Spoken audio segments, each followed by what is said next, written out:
અને એના નામનો એક એક રુદ્રાક્ષ આ માળાની અંદર જોઈન્ટ થતો જશે અને માળા લાંબી લાંબી લાંબી લાંબી થતી જશે.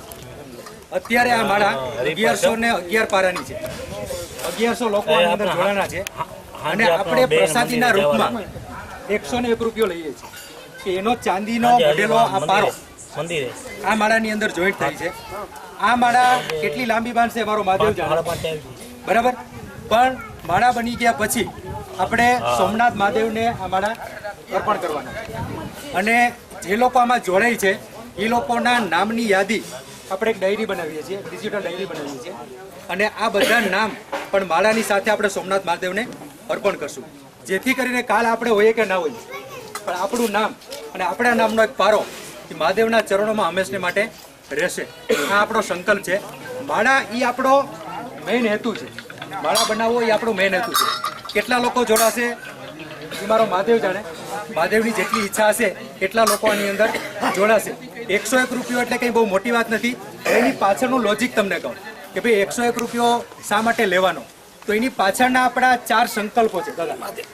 એમાંનો પહેલો સંકલ્પ આપણો એવો છે કે માળા બની જાય ત્યાં સુધીમાં આપણે કોઈ પણ જગ્યાએ અલગ અલગ શિવ મંદિરમાં જઈ અને આપણે 1008 બીલીના વૃક્ષો વાવી ઉછેરીને મોટા કરીએ.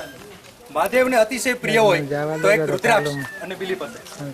તો આપણને એવો વિચાર આવ્યો કે 1008 બીલીના વૃક્ષો વાવવા તો શહીદોના નામથી કેમ ના વાવીએ.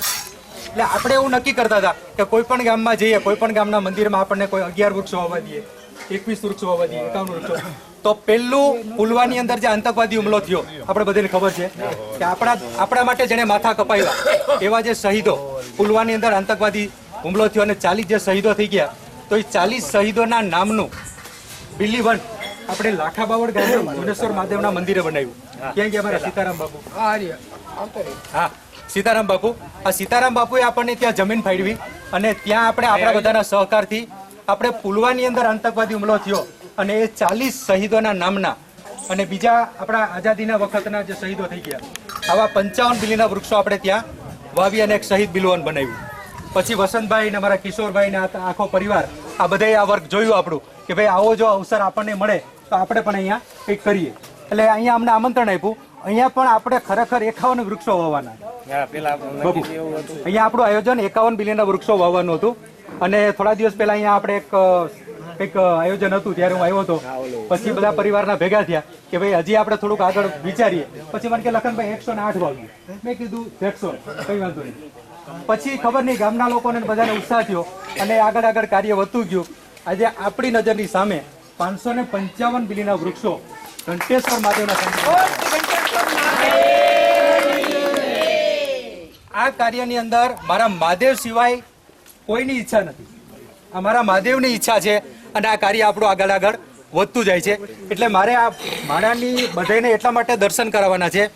હું હમણાં સોમનાથે ગયો હતો અને ત્યાં આપણને ખબર છે કે સિક્યુરિટી એટલી બધી ટાઈટ છે કે ત્યાં આપણને આપણું પર્સ પણ લઈ જવા દેતા નથી. પણ ખબર નહીં મહાદેવની કૃપા થઈ અને આ માળા ભગવાન મહાદેવના ચરણોના સ્પર્શ કરીને આવી ગઈ છે.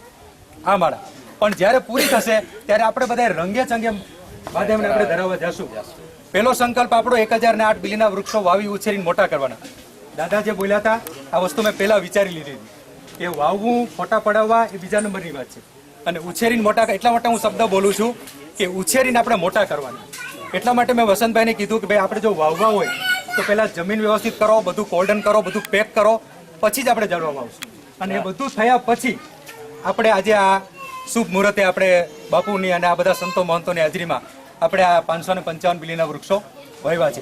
અને એમાંના 527 બીલીના વૃક્ષો આપણે કારગિલની અંદર જે શહીદો થઈ ગયા આપણે બધાએ જોયું હશે. તો એ જે ફોટો છે ને એ બધાય ફોટો કારગિલની અંદર જે શહીદો થઈ ગયા આ શહીદોના ફોટા છે. આપણને હજી બીજા મળ્યા નથી પણ મેં સેના ભવનની અંદર લેટર લખ્યો છે અને ત્યાંથી એ લોકો મને મેલ આવશે તો જેમ જેમ ફોટા આવતા જશે એમ આપણે એક શહીદનો ફોટો લગાડતા જશું. આ પહેલો સંકલ્પ. બીજો સંકલ્પ આપણો એવો છે કે મહાદેવને આના પછી બીજું કંઈ વાલું હોય તો રુદ્રાભિષેક સ્તોત્ર. તો આપણે 1008 બાળકોને રુદ્રાભિષેક સ્તોત્ર કંઠસ્થ કરાવવાનું. બરાબર, એના કાર્ડ મેં બનાવી દીધા છે. હવે આજથી જ હું લગભગ અલગ અલગ સ્કૂલની અંદર જવાનો છું અને શિક્ષકોને અને વિદ્યાર્થીઓને આપણે સમજાવવાના છીએ. એ 2-3 અને માળાભાઈ એવું નથી કે 6 મહિના બનશે. આ જ્યારે એની ઈચ્છા હશે ત્યારે બનશે. કદાચ 2 વર્ષ 3 વર્ષ પણ લાગી શકે. પણ એવી અદ્ભુત અને અલૌકિક માળા બનશે કે કદાચ ભારત વર્ષમાં નહીં બની હોય. આ આપણો બીજો સંકલ્પ. ત્રીજો સંકલ્પ આપણો એવો છે કે આપણે અને આપણા પરિવાર સાથે તો આપણે એક એક રુદ્રાક્ષ આમાં લખાવીએ છીએ, પણ આપણા ગામની અંદર એક શિવ મંદિર હોય દાદા, તો જે 9મો પારો હોય ને, 108 પારા અને 9મો પારો જે છેલ્લો હોય, આ 9મો પારો આપણા ગામના શિવ મંદિરના નામનો આપણે લખાવી શકીએ.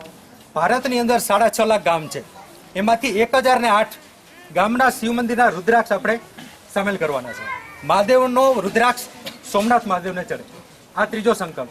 અને ચોથો સંકલ્પ આપણો એવો છે, ઘણીને એમ થતું હશે કે ભાઈ ઘણા હિસાબ કિતાબ વાળા બધા હોય છે કે ભાઈ 101 રૂપિયો લઈએ છીએ તો આ બધું કામ આપણું આમાંથી થાય છે. અને બાકી ઘણા બધા દાતાઓ આપણને મદદ પણ કરે છે, પણ કોઈ રાજકીય આપણને કોઈ સપોર્ટ નથી, આપણું કોઈ ટ્રસ્ટ નથી. આપણે એક નિસ્વાર્થ ભાવે આ આપણે કાર્ય કરીએ છીએ. અને ચોથો સંકલ્પ આપણો એવો છે કે આ રાશિ જે કંઈ 101 રૂપિયો આવે છે એમાંથી આવા કંઈ નાના મોટા ભોજનના આવા પ્રસંગો થાય, અને આપણી ઈચ્છા એવી છે કે આ પ્રસાદીમાંથી અતિશય ગરીબ બાળકો કે જેનું ખરેખર કોઈ ના હોય, આવા બાળકોને આપણે ભણતરની અંદર જે કંઈ ફૂલની પાકડી આપણે એને મદદ કરશું. એ જ્યારે અમુક લોકો મને કહેતા હોય છે કે લખનભાઈ 5 વર્ષથી અમે આ કુટુંબને જોઈએ છીએ, ખરેખર એની કન્ડિશન સારી નથી, એવા બાળકોને અહીંથી આ મહાદેવની પ્રસાદી ત્યાં પહોંચે છે, કોઈના પણ નામ વગર. એટલે જે કોઈ ભાઈઓને પોતાનો કોઈ પણ રુદ્રાક્ષ લખાવવો હોય, અમારે કિશોરભાઈ અહીં બેઠા છે, આપ લખાવી શકો છો, બરાબર. એટલે મારે ખાસ સંતો મહંતોના બધાના આશીર્વાદ આ માળાને મળે અને આપણું કાર્ય અવિરત આગળ વધે. હું બાપુને અને બધા સંતો મહંતોને વિનંતી કરું, તમારા આશીર્વાદ આપો, આ કાર્ય ક્યાંય ન અટકે.